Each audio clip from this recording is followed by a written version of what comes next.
Jeepers creepers. Have we got any Labradoodle peepers?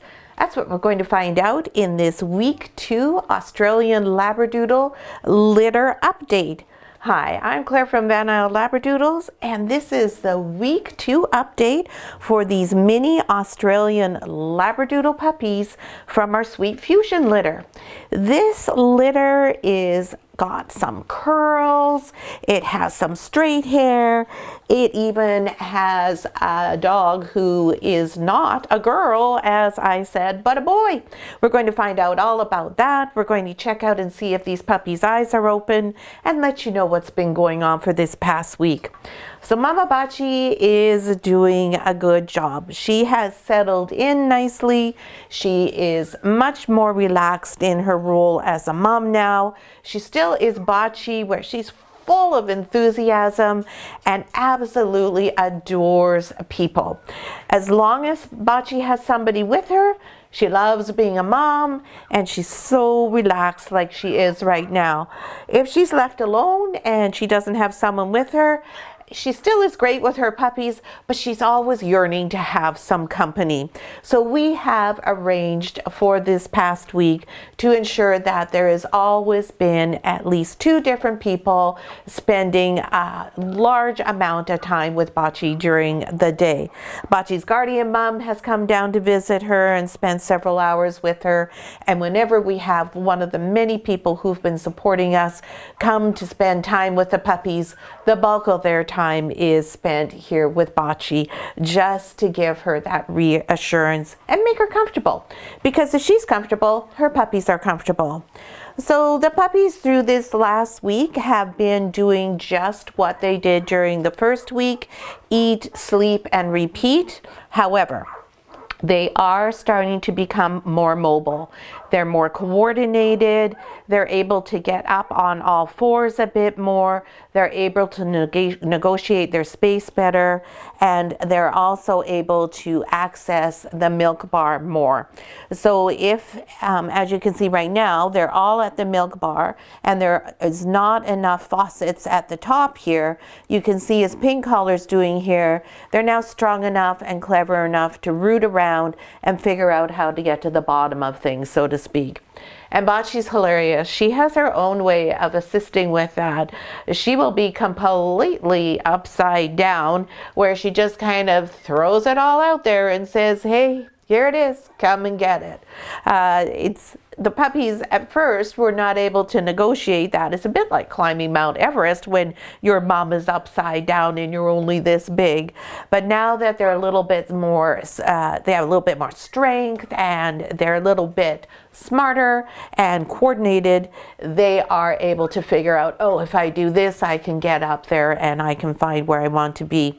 You often see them way up on top here with their heads diving down, trying to find their spot there. So they're doing much better. Their weight gains have started to pick up as a result of that. So last week when we did our update, they hadn't all met their milestone of that, doubling their birth weight in the first 7 days. But I can tell you they all had doubled their birth weight before day 10. So day 10 is really the place where we really like them for sure for them to be at.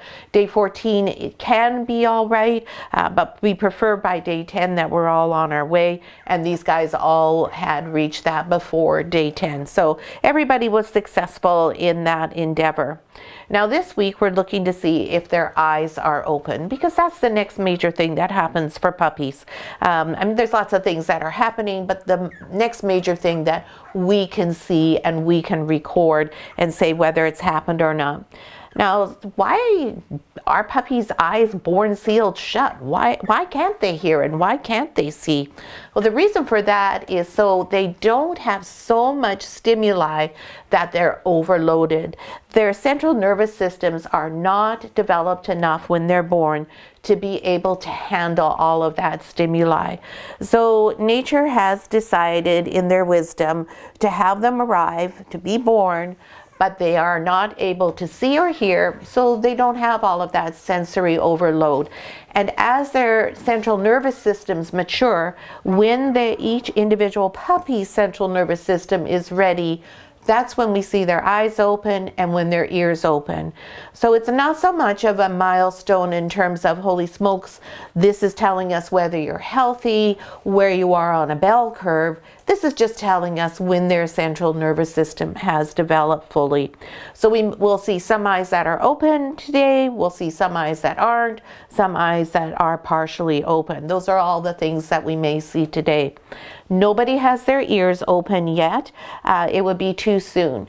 Now, some puppies, soon after their eyes open, their ears open as well. Sometimes puppies' ears open as soon as day 16, 17. Generally speaking, though, it's day 21 to day 25 when we see or notice, not see, that their ears are starting to open. You can see whether their ears are open.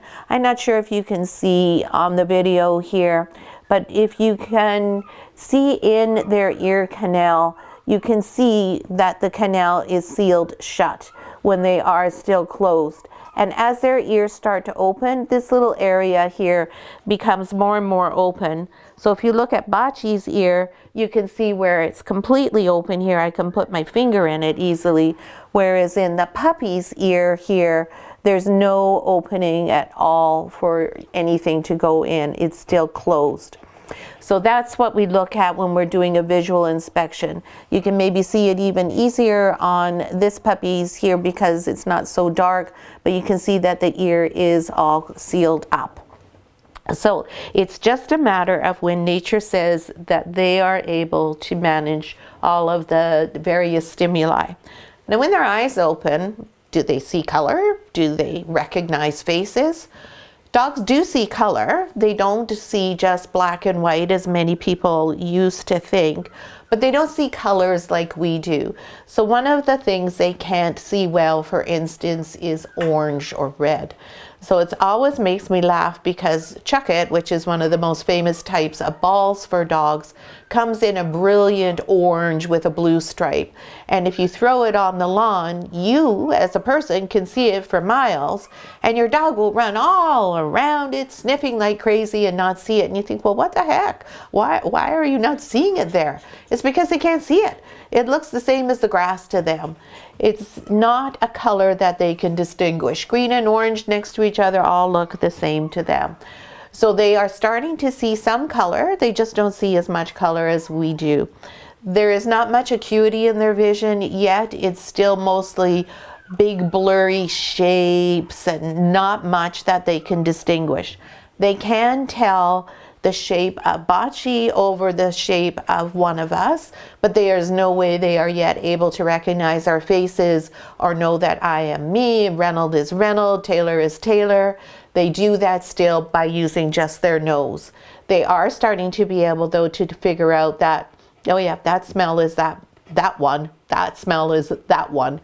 Also, when they start to hear, of course, they'll recognize our voices. But for now, all they have is a little bit of vision. They can see one another. They can vaguely recognize that there's a shape there, but they'll still run into each other and step on top of each other. It's not as if their vision is so clear that they're able to avoid any hazards. So they could, for instance, be walking and bang into the pig rail here because they won't necessarily be able to see or judge that this is something that's going to be something they walk into. So it's a gradual process. Their vision becomes better over time, and again, that is all related to making sure that they don't have too much stimulus too soon before they're ready to accept it. Now, this week, for all of our families, what we want you to start working on is getting your vet, your trainer, and your groomer. We're going to send you a video about that. The video was made several years ago when it was much easier to find a vet and a groomer. Trainers are still easy to find. There's lots and lots of trainers. You have to be really careful with trainers. With anything in the dog industry, there's no regulation. So anybody can hang their shingle out and say, oh, hey, I'm a dog trainer. I mean, I could easily do that. I have no formal schooling in dog training. Dog behaviorism, yes, but not dog training. So, but I could still represent myself as a trainer. So you want to check it out. Use our community page, Ask for references from other families. Make sure you remember to tell the family where you're located. If you're on the island, our highest recommendation is Canine, and also Taylor runs classes up and down the island, group puppy classes. Those in combination with Canine, right on the money. You'll find lots of recommendations though from families in the Lower Mainland, on the North Shore, in Calgary, Edmonton, all throughout Canada and the US where we have our puppies placed. So just post and ask and you'll get some good recommendations. You'll also probably get some information on who not to choose. Go to a class. Go and observe a puppy class. See how things are being done. Find out, do they know what a Labradoodle is compared to an Australian Labradoodle? Do they think an Australian Labradoodle has an Aussie Shepherd in it? Do they think an Aussie Doodle is the same as an Australian Labradoodle? If those things are there, you may want to look at a different trainer. You want someone who understands what an Australian Labradoodle is, how to bring out the best in them. What works for a Siberian Husky is not going to work for an Australian Labradoodle. ALDs have their own particular set of requirements. Now, in most puppy classes, you're going to find a whole host of different breeds of dogs. So you need a trainer who's well versed in all the breeds and understands how to make their class adaptable to multiple different breeds within that class. So make sure you go and observe a couple of classes. They should be clean, well run, well organized. Everybody should be relaxed. Every individual puppy should have their individual needs looked after, and yours. The people are the ones who are really doing the most learning at class. So you want to make sure that the trainer is one that you relate to and are able to take instruction from, and who's going to provide you with meaningful instruction. Similarly, when you're looking for a vet and a groomer, be sure to post on the community page and ask for recommendations. Now, let's go through the puppies and let's see how they've done this week and where they're at in terms of their weight. And also, let us go ahead and see if we can see some peepers. So we'll do them in birth order as always, starting with Blue Collar Boy. So Blue Collar Boy is our pretty little caramel and white fellow, and he's got a great big yawn. Blue Collar Boy is not showing very much of his eyes to you. They are mostly open, but right now he's keeping them to himself. They're not fully open, they're just little slits that are going on. But every day they're open a little bit more. I expect by tomorrow morning they'll be fully open. And Mr. Blue is 663 grams. And that makes him second smallest, not the smallest, but second smallest. Next we've got Pink Collar Girl. And she just got onto the milk bar there. So she's going to be quite annoyed with me that now that she's finally got her place, I'm taking her off. But we'll put her back quickly. Come on, baby. Pink Collar Girl is also a caramel and white puppy. She does have her eyes open. And we'll just wait and see. Oh, there she's going to show them to you. They're not huge yet, but they're definitely there. And Miss Pinky is 747 grams. So I'm just going to put her right back where she was so that Blue doesn't steal her spot. And then she's not so mad at me for having picked her up. There you go, baby. Can you find it? Right there, honey. Whoops, you're missing it. Sometimes when I help, I think I do worse getting them where they need to go than if I just left them alone. Here, I get Brown Collar out of the way here for you. Here, you go find your spot. Next we have Orange Collar. Not yellow. Orange Collar is a chocolate and white party girl, and she does have her eyes fully open. She opened her eyes first. They are nice and big. She's a little bit sleepy there. She might not show you all of the way. Oh, now she's just going to go sound asleep in my arms. I'm not showing you my eyes. Get Taylor to take some pictures this week with their eyes open. When they're this young, it's hard to catch them with the eyes open because quite often they end up just being asleep most of the time still. And Miss orange collar girl is 772 grams, and she and Burgundy are tied for the biggest puppies in the litter. Butchie, are you going out? There we go. Now Pink's going to be really mad because Butchie's taking a break and she didn't get to eat very much. Burgundy collar, this is our sex change puppy. I said Burgundy was a girl when they were born, and Burgundy's not. He is a boy, and he is a pretty little copper, just a cologne of copper. He's got those curls. He's a red caramel with white, and you can see just a little bit of slits there. His eyes are just beginning to open. He's just the cutest little things. I just think the curls are adorable. And he too weighs 772 grams, same as his big sister Orange here. And then we have Mint collar. Mint is right over here. Hello, sweetie. Mint is a little girl. She is also a red caramel with a little bit of white. Also looks very much like copper. Also has little tiny bits of eyes to show you there. Hey, there you go. Now they're opening up a little bit more. These ones will be wide open by the end of the day. And Mint collar girl is 734 grams. That's what you are, cutie pie. And last but not least, we've got our little sweetheart here, brown collar girl. I call her my little lamb. We could have called her Mary, because she looks like a lamb because of her coloring. She's this beautiful caramel party girl. And I just got to move my one foot there. It's falling asleep.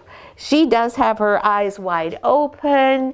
She's going to show them to you. She is 660 grams, making her the smallest puppy in the litter. But she does have the biggest eyes at the moment. She's just not going to open them all the way because she's sleepy. And those little curls, they make her just look like a little tiny lamb. Just the cutest little puppy. Oh, so that's beautiful. So that's our puppies, and that's our update for this week. Please, if you have a moment, we'd really appreciate any comments that you could leave for us. We really hope you're subscribed to our channel, and we encourage you to watch all of our litter updates if you're one of our families, as we do share different information in each video update. That way you get the most information and you have the most information, knowledge, education when you take your little Isle Doodle puppy home. Thanks so much for watching.